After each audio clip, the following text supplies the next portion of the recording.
and welcome to Alzheimer Speaks Radio. I'm your host, Lori LeBay, and I'm so excited that you're joining us today. We are going to have a fascinating conversation as usual as we learn from people all around the world at all ages and stages of life. Stay tuned as we shift our dementia care from crisis to comfort. Here we go. What you think about, you will bring about dementia change. We will. Well, hi, everyone, and welcome to Alzheimer Speaks. I'm thrilled you can join us today. We are going to have a wonderful conversation with author and Dr. Peter Rabins. He is going to share critical answers to the questions that so many people ask about Alzheimer's disease and dementia. He is the author of a couple of fantastic books, which I'll let him talk to us about. But before I introduce you to him, I always like to give a couple of shout outs. One, I want to mention that Maud's Awards is open for applications. And so you can go to maudsawards.org and fill out an application as an individual or an organization. Individuals can win up to $5,000, organizations up to $25,000. And that is for work that you have already done. And the applications are very simple. It closes out May 19th, so you'll want to check that out ASAP. I also want to give a shout out to Linda Burhans. She has been on our show a couple of times, wonderful gal in the industry. She has a free 3-day online conference that anybody can attend, which is May 6th, 7th, and 8th. And you can go to connectingcaregiversconference.com for more information.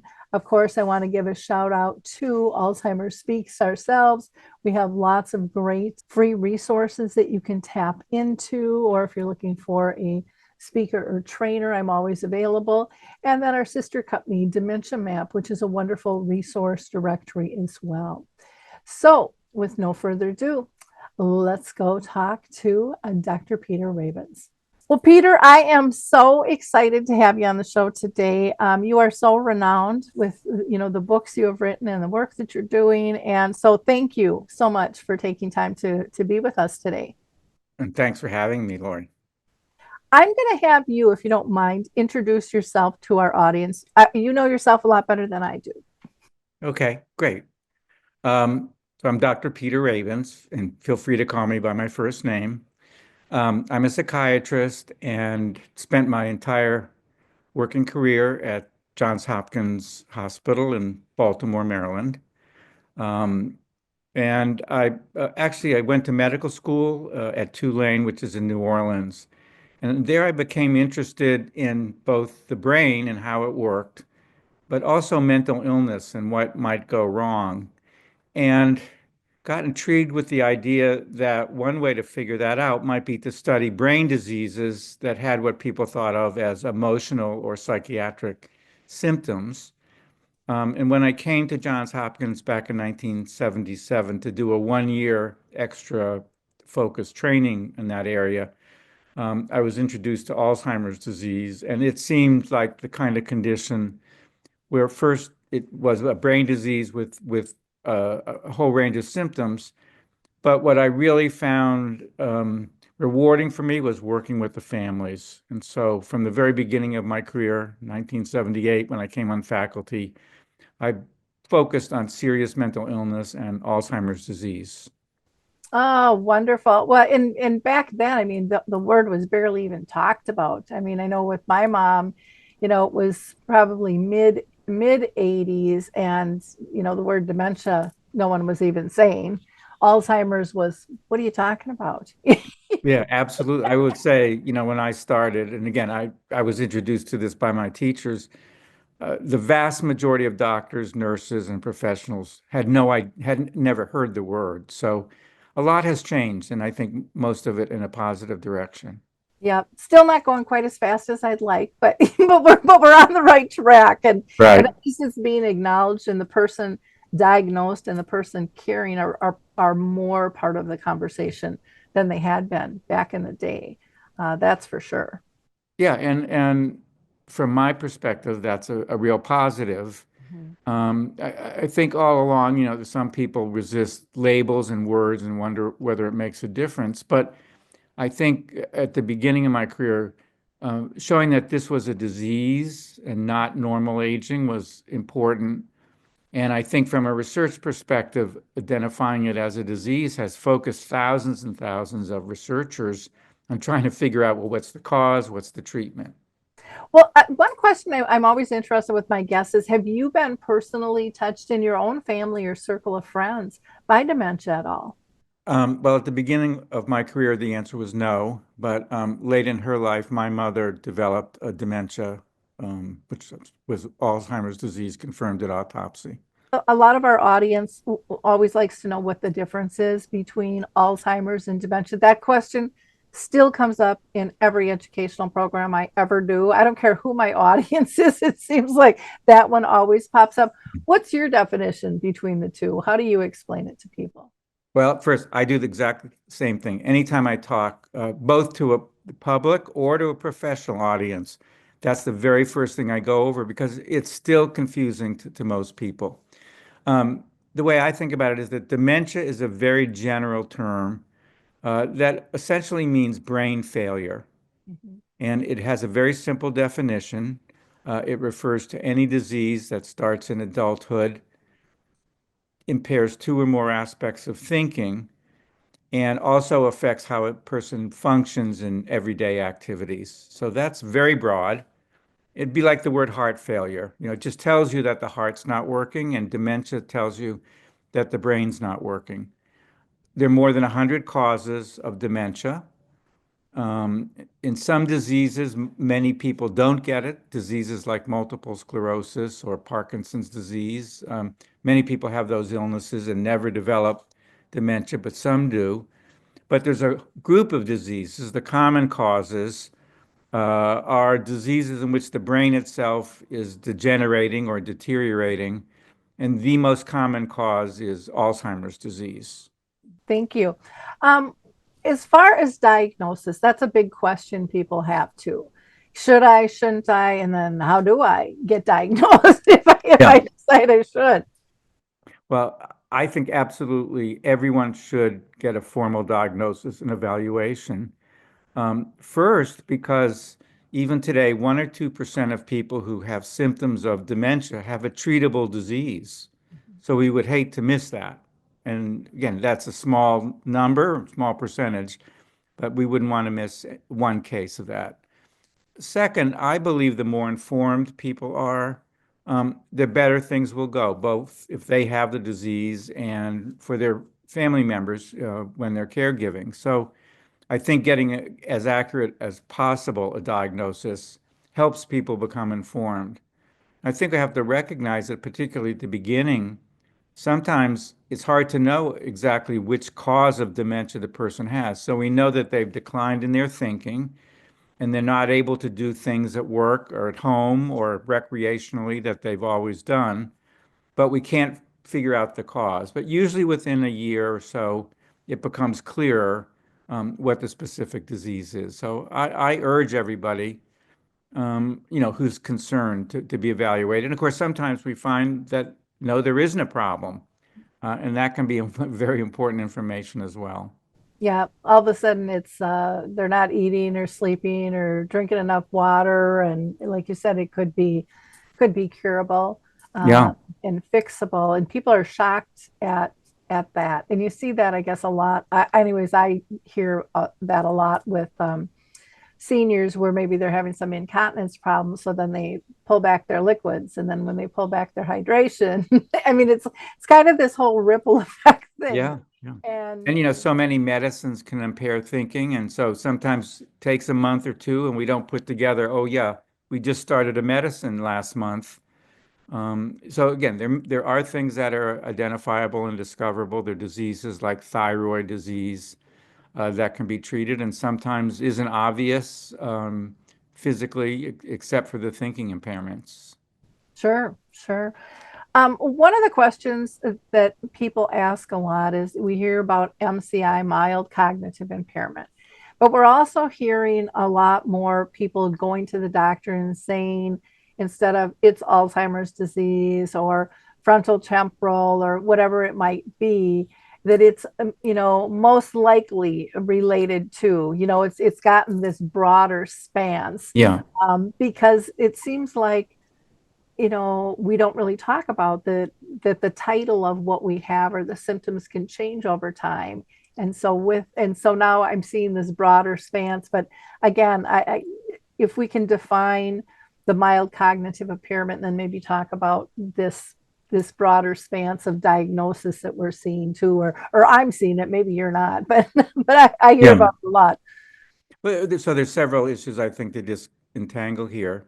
Um, the first is that if you look at the neurodegenerative diseases, Alzheimer's disease, Lewy body dementia, frontotemporal dementia, dementia, Parkinson disease, they develop very gradually. Mhm. So, of course, the question is, well, when do they start? And they start very subtly. And even today, it takes about 2 years on average for a person who has dementia to receive, first to come to the notice of their family or doctor, and then to get a diagnosis. So it's challenging at the beginning because the changes are subtle. Um, Mild cognitive impairment refers to having a decline in at least one aspect of thinking, but without an impairment in how a person is functioning in their everyday life. So it's a significant impairment in memory, but everything else is fine. But it can be other aspects of thinking too, organizing life. Um, Depending on what kind of work somebody's doing, it may just come out that they're having trouble doing jobs that they always could do, or for the first time they're having trouble learning a new program, a new machine, changes. And but so I think it's an advance for doctors to have developed criteria for mild cognitive impairment. Um, when it's memory loss and nothing else, most likely that develops into Alzheimer's disease. But about a quarter of people with mild cognitive impairment 1 year later are back to normal. And we presume that that means they had a cold that day, it was medication, there was some physical other problem, they were depressed. Um, so that's the first thing. It doesn't tell us totally what's likely to happen in the future, but it helps explain why some people are having more trouble than we would expect from age. Um, and so that's the mild cognitive impairment. Definitely people should be followed over time and reassessed every 6 months or a year to determine whether it's gotten better, stayed the same, or gotten worse. And if it's gotten worse, can a more specific diagnosis be made? But you also referred to the fact that the criteria of the different dementias are sometimes a little hard to apply or to understand. And I think that's an accurate statement, but interestingly enough, that's likely to change in the next few years and is actually already undergoing significant change.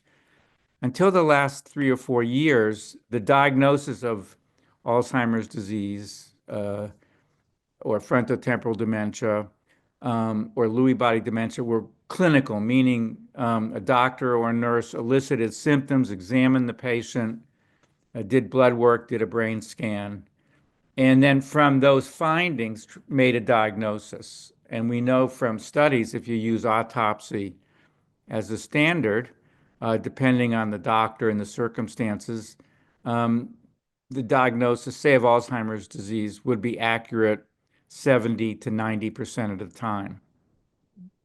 90 is not too bad. That's kind of an A minus, I guess.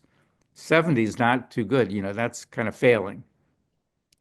But in the last few years, spinal fluid tests, brain scan, PET scan tests have been developed that identify the abnormal proteins involved now in Alzheimer's disease and soon in some of these other illnesses that are actually allowing for a much more accurate diagnosis in life rather than waiting until someone dies.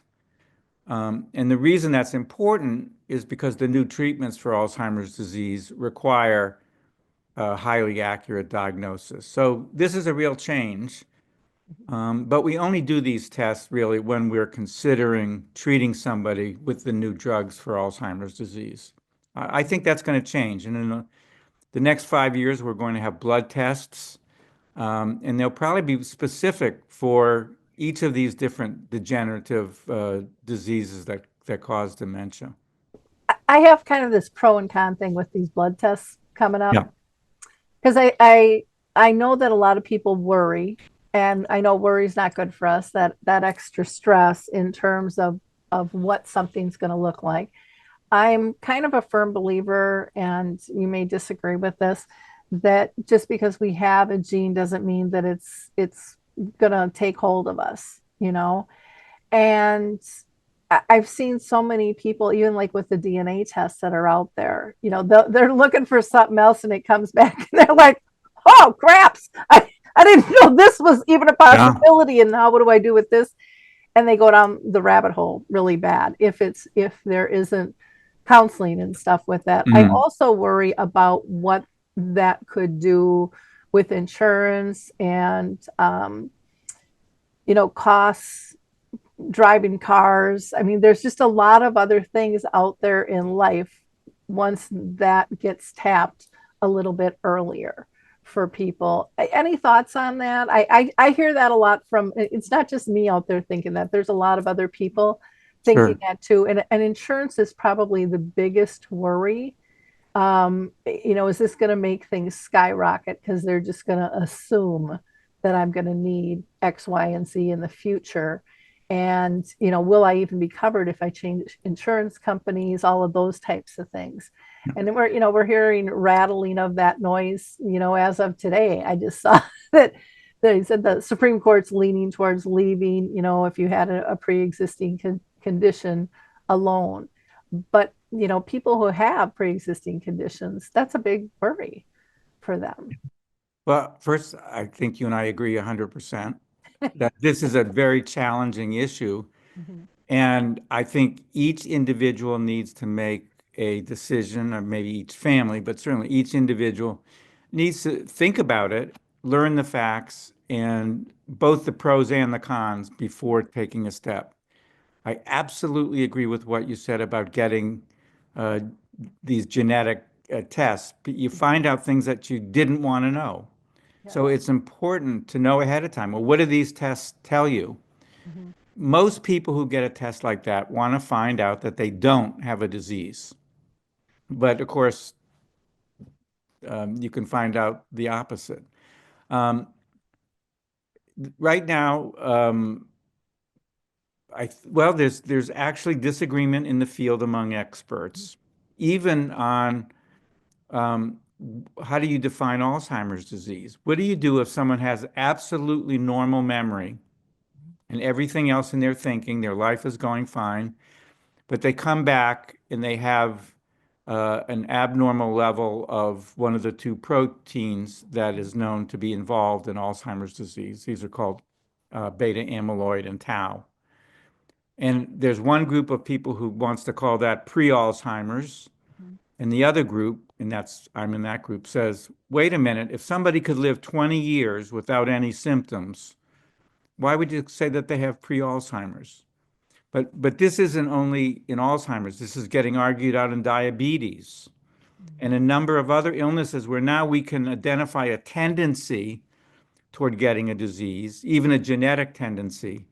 But that, as you said, for many conditions, that doesn't mean you absolutely will get it. Now, again, it's a little complicated, but listeners and people who are watching might remember that back in junior high school or high school, when we learned a little bit about genetics, we learned that there are certain genes that are dominant and recessive. And the dominant means if you get it from one parent, you will get that characteristic. The recessive means you have to get it from both parents. And there are some causes of dementia, Alzheimer's disease, frontotemporal dementia, in which there's a specific gene abnormality that's inherited in that dominant fashion. So you get it from one parent, and it's highly likely that you will get the disease. In Alzheimer's, it turns out there are three different gene abnormalities that are inherited in this way. Now, that might only explain 1% of cases, and most people who fall in that category develop Alzheimer's disease in their 40s and 50s. So those are very unusual cases. Okay, so it is important to know there's a disease, Huntington's disease, in which if you live long enough, if you live into your 70s, it's almost 100% that you're going to get the disease. But so it does vary with the disease. But for many of the genes and the predisposition genes, that doesn't mean you'll absolutely get it. We're really living in a whole new era of our understanding of the gene and environment. You know, we used to argue, is this nature, is this nurture, is this genetic, or is this environmental? It turns out that almost everything that's common is a combination of some genetic predisposition and an environmental exposure. So we can always at least work on the environmental side of things. And that makes your point that not everybody's going to get it who might have those risk factors. So I do think that people first shouldn't be tested unless they want to know bad news. And that eliminates, depending on the disease, sometimes even half of people. Huntington's disease, which is this rare cause of dementia that Woody Guthrie died from. And famously, his son Arlo chose not to be tested and appears to be fine. He's not the exception. As the test got more and more accurate, and it's now 100% accurate, the percentage of people who have a parent with that disease has gone way down. Many people choose not to know, and I think that's fine. But some people do want to know, and I think they have to be thoughtful about it. We used to recommend that they talk to a genetic counselor, but I think that's not really practical when you don't live in a big city like Minneapolis, where there's a university that has genetic counselors. So it's a long-winded answer. But I think people should be very careful in thinking about whether they want any of these tests. And I guess what you were asking is, how about just getting a diagnosis of Alzheimer's disease? To me, when people start having trouble doing things they've always done well, I would recommend that they find out why. Again, partly because some of those are treatable, but also it's not a death sentence. And you want to know, what can I do then to maintain myself as good as possible? And I think an accurate diagnosis gives you that. But before you have obvious symptoms, I'm in the camp that says, at least right now, without really good treatments, that should be a personal decision. Yeah, I'm struggling right now with a family member, and the doctors have said, well, you know, you need to get her tested, and it's so obvious. And she's got diabetes, and she's got vascular, and she's got lots of different things going on. And you know, they want to do the full, you know, 2-day, half-day sessions. I saw my mom walk out of that room like a wet noodle, and she was never the same. Yeah. She knew that she did not do well, and it just stripped her dignity. Mm-hmm. And I don't want to do that to this family member. And so it's, you know, I talk with the doctor, and the doctor's like, well, yeah, she's got dementia. And I'm like, is it in the file? Would you just like put it in the file? Why do we have to make her go through that? I mean, Yeah. If she doesn't want to. Yeah. Oh, she doesn't think she has a problem with anything. Right. So, I mean, well, that's a challenge. and it's going to cause, you know, it's going to cause a huge rift between her and her husband and the people that love her. And, you know, things are in place to care for her really well. Right. And I have a really hard time with this whole dignity perspective, and how do we talk about this disease without dragging them through the mud. The only thing that I would say that might be different is we do want to make sure that people have a will and have durable powers of attorney, so that there's never a question. If something should happen to her husband, who's going to make medical decisions for her, and who's going to manage her finances? Mhm. And if she said, I don't want to do that, I don't want to think about that, then I would push a little bit and say, well, if you have those documents in place, we don't care what the diagnosis is. But if Mhm. you're not willing to face the possibility that someday someone else might have to make these decisions, then maybe you need to get a diagnosis. Mhm. So again, I don't know if you agree with that or not, but that's a challenge. And again, as long as her husband, Mhm. is healthy and living and able and that's who she would like to make decisions, that's Yeah. fine. And that But can change in a heartbeat too, and I mean, so we all that's have to be very realistic with yeah, that. I think that's exactly right. So I would agree with that. Yeah, it's hard. My mom lived with the disease for 30 years, and the first 20 she was told it was menopause. And my mom would always say to the doctor, "This ain't my girlfriend's menopause. It's different." Yeah. And when she finally got diagnosed, she was 65. And but we count the 10 years prior. I mean, she made a little 3-ring notebook to bring to work back and forth every day in case she got stuck, she could figure it out. She was doing Yeah. workarounds and stuff. I mean, there were so many signs that it was something more than that. And I when it comes to do you get tested or not, people ask me all the time, well, are you going to? And I'm like, I haven't, and I'm not going to. I had a friend who was a doctor, and he always said, your genes aren't your destiny. So and I've kind of taken that to heart, but I look at every day that, okay, I'm going to be 66 here pretty soon, Hmm. and I'm still functioning pretty good. Not that I don't have some issues every now and then, Yeah. that clog my head, but I also do a lot of multitasking and things, and I'm thinking, okay, I got 10 more years than my mom had, you know Yeah. and so these are really difficult decisions for Yeah. people to Again, make. you're functioning the way you always have. I don't think there's a problem. But I think the harder question is when your mom was having some trouble at work, Mhm, um, would she have benefited from a more accurate diagnosis than it's menopause? mhm, And again, I think it's an individual decision, but that's where the mild cognitive impairment category is helpful.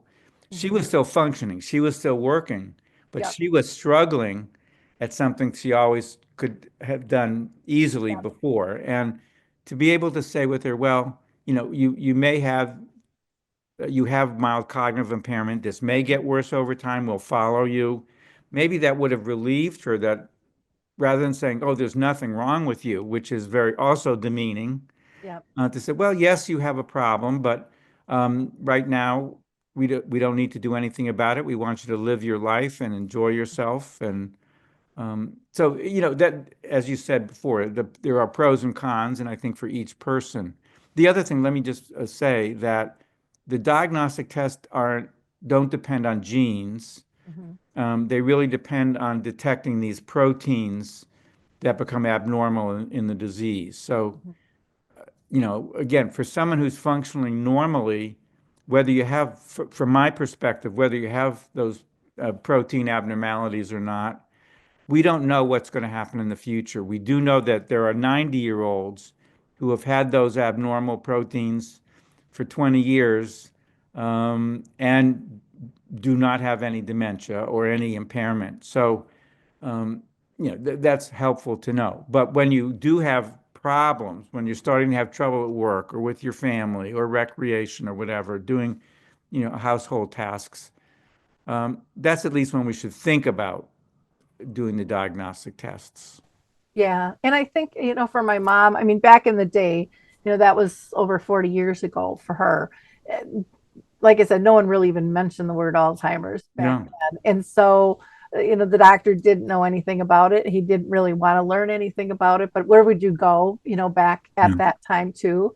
So, all of that comes into play. But the thing that I think I also struggle with, yeah, because I do believe it's good to know, because then you can tap into things. But what I so feel is missing, and it breaks my heart every time I hear a story, which is all pretty common all around the world, is they say they go to the doctor, they get the diagnosis, they get another appointment, they probably get a medication, and they're told to get their affairs in order. And I'm going to get emotional. And they go out to their car and they cry for 2 hours before they can drive home because they're not given resources and support other than see me in 6 months or a year. And, that's heartbreaking, especially when I know there are so many resources out there that are available. And that's one of the things that kind of drew me into even stepping into this space, was to make a difference in that area. And there's got to be a way to get to more clinics, and public awareness of where people can find all this information. And I've started a journey on trying to pull some of that together through Dementia Map, through Alzheimer Speaks, and just, like shows like this to get people connected and using multimedia, because everybody learns different. But to me, it's shameful, and we've got to step it up. I mean, we've done great things with cancer. I mean, even if I go in for a mammogram, they're giving me a lemon, a washcloth, and they're using aromatherapy just to get a test, not even to get a diagnosis, and you're just treated so differently, and that lost and alone does so much damage to individuals and to families. And we've got to be able to give them some hope, because there is life. There's lots of people who live a long time with this disease.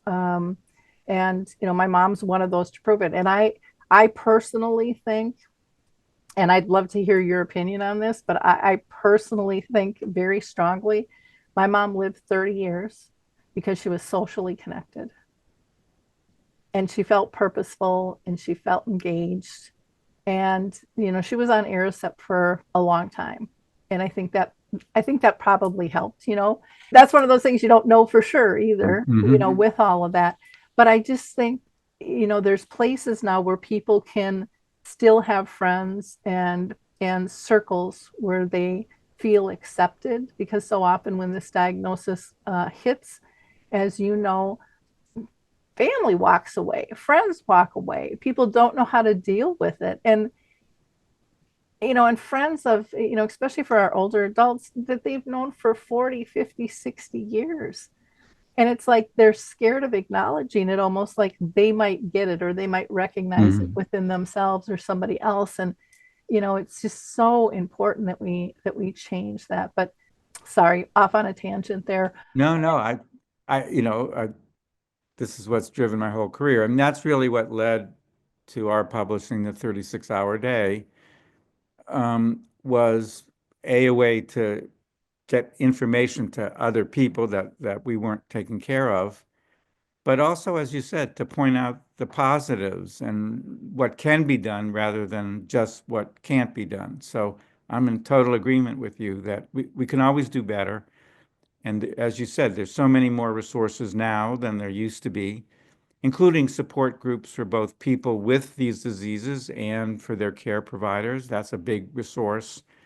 There are lots of online, as you said, all kinds of multimedia resources now. Yeah. Yeah, it's just incredible, how much things have changed, and yet how much they haven't in some categories. One of these days, I feel like I'm going to, go into a clinic and just kick down the door, and it's like I don't need to, because you talk to the doctors and they want to help, the nurses want to help, the clinic managers, are on board. And where I find where things stop is it goes to IT that doesn't want to get involved with, like, oh, what if they have a virus and we'll get a virus, or what if they get, and then you get the attorneys say, well, if they get sued, we'll get sued if we endorse anything out there. And it's like, you don't have to endorse it's really like just giving them a little library of resources, write a disclosure, on this. I mean, I think we all have to take more responsibility. And I think families want to step in and do more. And, for me, as much as I wouldn't wish this disease on my worst enemy, it taught me probably the most beautiful, powerful lessons in life. that I can use in all of life. It's made me a better person. It's made me communicate differently. It's made me not as judgmental. It's just opened so many doors that are so freeing as an individual if you can reframe it. But when we sell the disease as, doom and gloom and give me your money, and the only thing that's going to help is a pill, or some kind of treatment, to me, that's damaging. And, you Well, know, I totally agree. and wrapping them together, I've always challenged researchers on the show. Have you ever thought of combining a research package with your drug and some like social prescription type thing? Just add one more little thing. And they're like, well, that's expensive. I'm like, it's expensive now, but it could be so much more powerful. And in the meantime, you're giving them support and you're connecting them, which can never be bad, to some resources. So anyway, sorry, I'm overly passionate, as you can tell, on this topic. But your main point is so important. Again, information isn't everything, but information's where you start, and getting the emotional support, whether you're a person with one of these diseases or a caregiver, I think is also crucial. And thinking in the future and realizing what can be done now, what can we still do, what maybe should we avoid, so we can lessen the risk of problems. All those things, to me, are positives, and we know so much more now about that than we did 40 years ago. Oh, absolutely. Well, you can actually have the conversation Yeah. where you couldn't even have the conversation. People would run from you. And there's still people that do that, but it's not near as scary as it used to be, thanks to people like you writing books and the media, and people popping up with resources, and approaching it from a different angle than Hmm. just a black and white, good or bad type thing. What are some things that people can do to lower their risk of getting dementia? Great question. First principle, I think, is the earlier you start, the better. We know now that at least in Alzheimer's disease, the brain changes begin in people's 40s and 50s. Mhm. So it makes sense, at least, that if you start prevention efforts then, it's much better than waiting till you're 70. It's never too late, but the earlier you start, the better. I think it's very clear that getting high blood pressure under control in midlife is Mhm. really crucial. Um, and to me, this is a great example of, in a sense, an environmental contributor, Mhm. um, rather than a genetic contributor. Mhm. And high blood pressure in midlife is a very strong predictor. So that's one. I think second, the evidence is pretty strong that physical activity is preventive. It's certainly preventive for heart disease and stroke, and anything that's good for the heart and brain are also good for Alzheimer prevention. So whether it's 30 minutes, 5 days a week, or 3 days a week of intensive exercise, trying to get into that, in the habit of doing that, that seems to be a real positive. I think the evidence is not as good, but it's easy to think about diet, and the idea that the so-called Mediterranean diet might be preventive. There's certainly a lot of support for that, although I don't think it's proven yet. And that just means, less red meat, doesn't mean none, but less red meat, more vegetables, fruits, nuts, avoiding fats. I think that seems to be important. There's some evidence now that particularly if you have cardiovascular disease, getting any hearing problems fixed might be preventive. We're still learning about that, but I think that's a step that people can take. And of course, that also helps with get over the social isolation that you mentioned. That is either one of the risk factors for dementia and Alzheimer's, or one of the results of it. And it's really both. These are all two-way streets. Um, So they sort of feed. Loneliness makes the brain worse. And when the brain gets worse, you become more isolated. Um, I think the question of whether remaining mentally and socially active is truly preventive. Um, Again, I think it's still, in my mind, an open question, but can't hurt by and large. And it's good. It clearly prevents loneliness and depression. So there are lots of good reasons to remain or increase social activity and mental activity. But the key is to figure out what you've always enjoyed, uh, the idea that you're going to start doing crossword puzzles and Sudoku for the first time when you never liked them and Yep. continue that for 20 or 30 years, that's sort of silly. If you can do it, great, but not very likely. But what have you enjoyed? And most people can find, um, you know, reading or hunting, whatever they've enjoyed, and turning that into regular activity, I think is really crucial. And beside treating high blood pressure, um, dealing with any of the other risk factors with heart attack and stroke. So getting your cholesterol down, your lipids under control, I think that's very important. Wonderful. Well, thank you.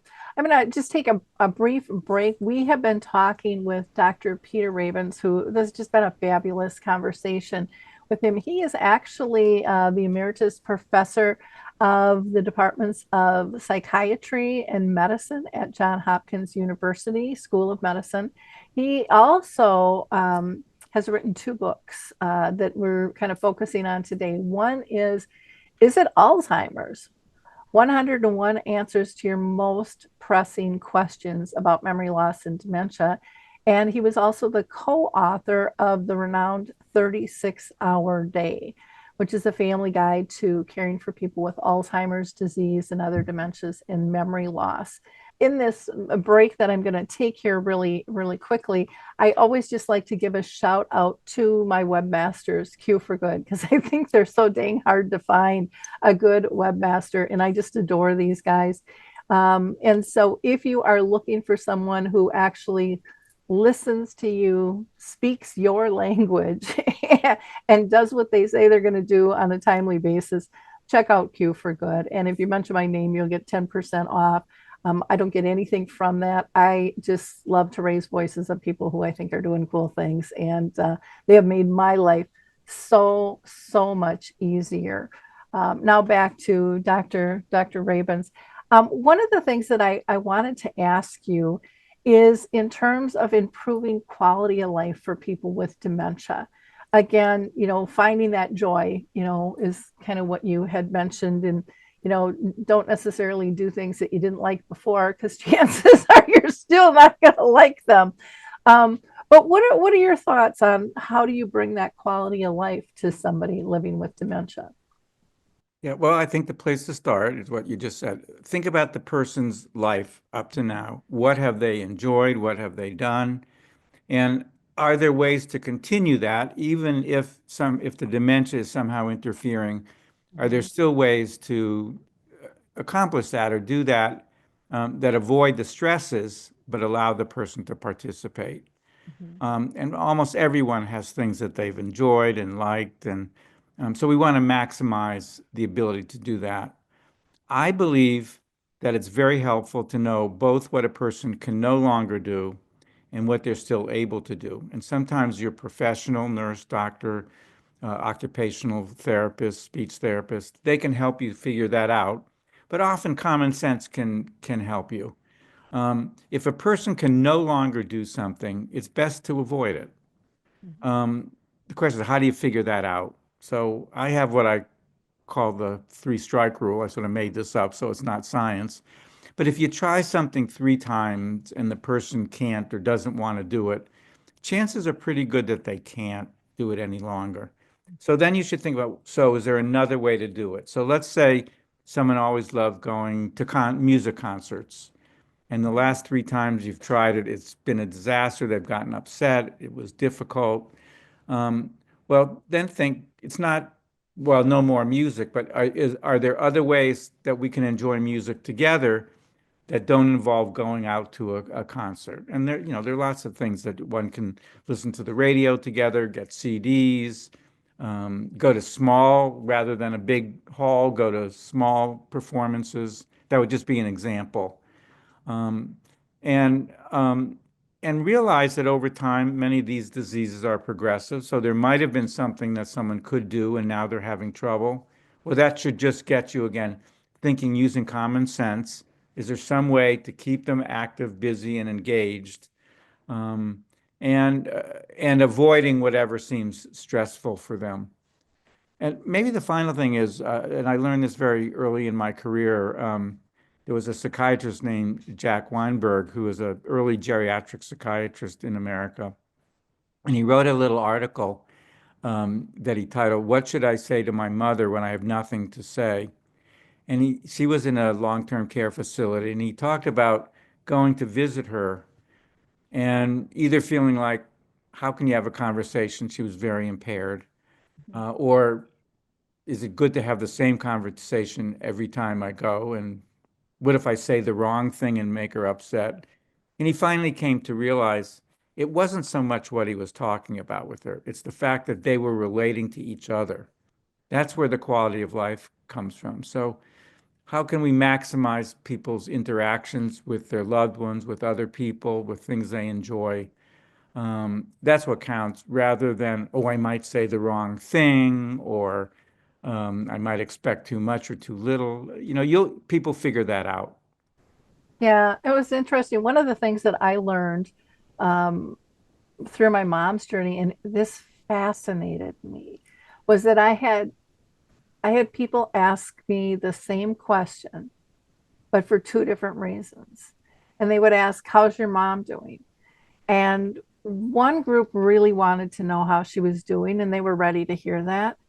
And the other wanted to hear it to give me an excuse to never go back because they were so uncomfortable and they didn't know how to help me help her. Hmm. And I just thought, wow, that was a really, really interesting thing. And I think a lot of people in families as individuals go through that because they hear those things Hmm. from other people. And so um, one of the things I liked with your story about the music that I just want to add to is some people with dementia will say, I still like going to those things, but my senses have increased in a lot of ways. And so I can deal even with the crowds, and some of them will put on sunglasses just so the lighting's not so bright and the people aren't quite so vivid. Hmm. But they'll also wear earplugs because sometimes the music is so loud, it's overwhelming. They don't need that much going in, and they can still do it for a while. Others say, nope, let's just go to a smaller venue, or let's put out a CD, or let's just dance at home, whatever it is we're going to do. But it is fluid, and I think that's another thing that we have to teach people is life changes. People with diagnoses, their symptoms are going to change, and we have to become fluid. What worked today might not work tomorrow. It might not work 5 minutes from now. And so really developing that toolkit, but really looking at the environmental impacts and how are we communicating, really tapping into that multi-sensory engagement. Like you said, your friend said, well, I found out it really wasn't what I was saying. I remember being able to finally come to grips with that, where I was so task oriented. And I was task oriented because it made me feel good, like I was doing something for a disease there was no cure for. And I had no idea that's why I was doing it. But my to-do list had things on there that really didn't have to be done. And when I recognized that, I developed a tool called your memory chip to kind of help me process that. But when I realized that, I could now sit on the couch next to my mom and not say a word and just relish the peacefulness that we had, the safety, the comfort. And sometimes, that's the core of our relationship, and we give that stuff up when we're too busy being busy, or we're too busy grieving. Things aren't the same. There's still such precious, precious moments, that are there. So thank you for those answers. One of the other questions I think people ask is, okay, when do I look for long-term care? I hear that in my support groups all the time. Hmm. And people, it's one of those questions that like pings them constantly, but nobody really wants to even have the conversation within themselves, let alone speak it out loud. And so what's your recommendations for that? Because that's a tough one. It is a tough one. And again, I think it's different for every person and every family. And this is borne out in the research that has been done. There is no one trigger. It's not when a person becomes incontinent or can't walk or whatever, that it's very different for different people and different families. Um, First, I urge people, don't promise that you'll never place someone in long-term care. I think it's fine to say, we're going to do everything we can to keep you at home. Um, and that's our goal. That's very different than saying we'll never place you in a nursing home, because if the disease goes long enough, there is no way really to deliver the amount of care that people with very advanced disease need at home. And so it's proper for them to be in long-term care. I think for many people, the triggers, it's hard to predict in advance. Again, I've heard people say, well, if my mother became incontinent, or if my father had to be fed or couldn't walk and I can't lift him, I have problems myself, that often those predictions don't turn out, that people find, well, I've dealt with 10 things already. This is just number 11, and it's really not as bad as I worried about. But on the other hand, to realize that ultimately, if people live long enough with the progressive dementias, the vast majority do need to spend some time in long-term care. And when it seems like that might even be a possibility, start looking around. Don't wait till there's a crisis, till someone's in the hospital and they say, she's going home in 2 days. You have to either take her home or find a nursing home. That you don't want. So as we've said a couple of times, think about the future, looking and seeing what's available, talking to other people, finding places that you'll be able to visit frequently. I think all those things are important, but there is no one trigger. But be open to the likelihood that if someone lives long enough, they will need long-term care. Yeah, when I sold real estate for 25 years, and I always told people, get out there before, get educated. And even if you have to frame it that this isn't for me or my family, but it might be for a friend, get out there and take a tour. Because and I sold, for 25 years, and that was a long time ago. I've been in this space since 2009. Um, but what I found was everyone had this impression, and again, this was a long time ago, of dark, dingy, strong smell of urine, but that still exists out there. That's what people think the only option is, and there's so It many. exists, but there are also good places, I think you're implying, and that's Yeah, very important too. Yeah. so many different options and so many different levels of care, and can you still live together, and all of those Hmm. types of things. So it's much easier to get educated ahead of time than, like you mentioned, doing it in a critical, okay, they're in the hospital and I've got 3 days to find them a placement.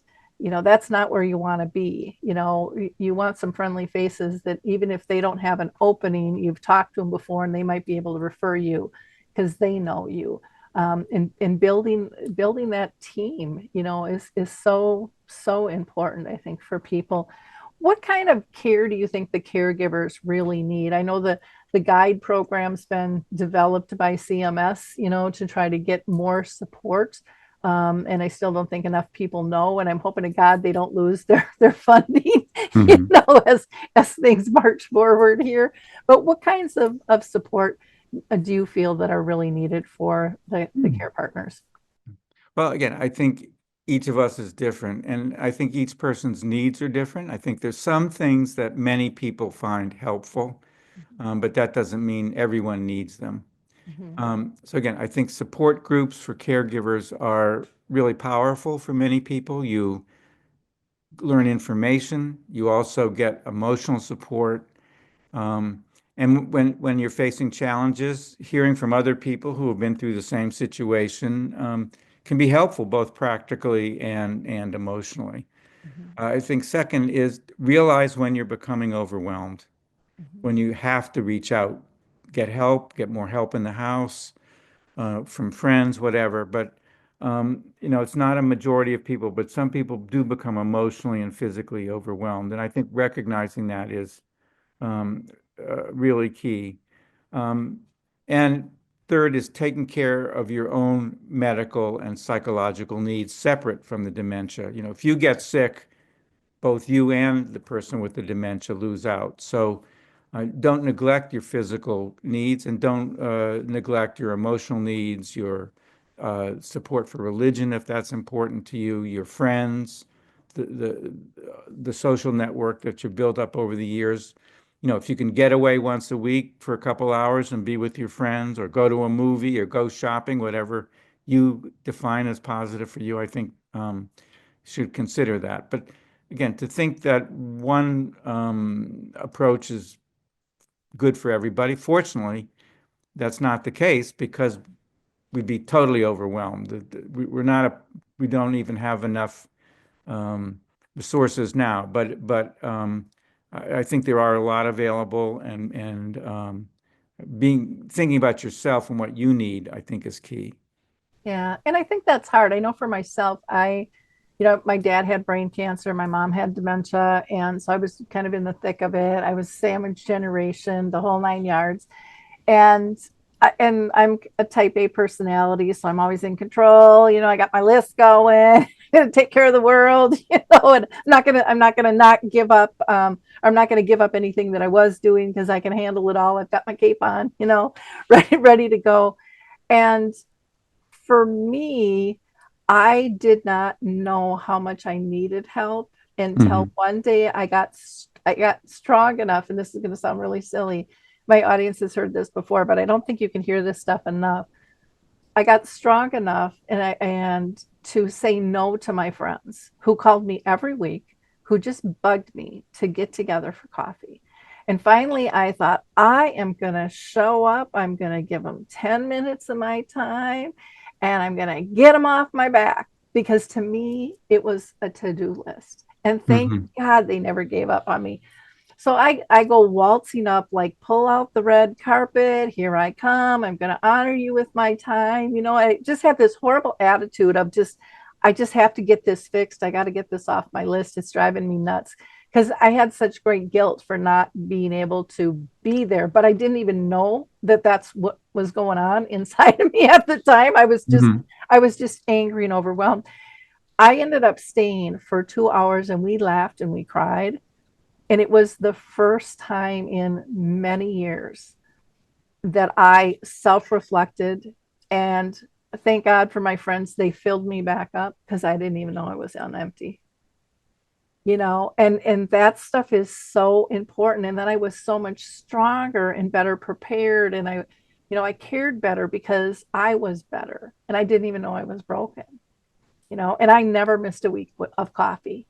From then on, it was like the world will still go on. You have to take care of yourself. And so often it's hard to recognize. Many people in my support groups, like me, they won't recognize it until something major happens. And a lot of times that's a heart attack in the hospital, or they broke a hip and they can't go back, and they're forced to reevaluate what's going on. And you don't want that to happen to you.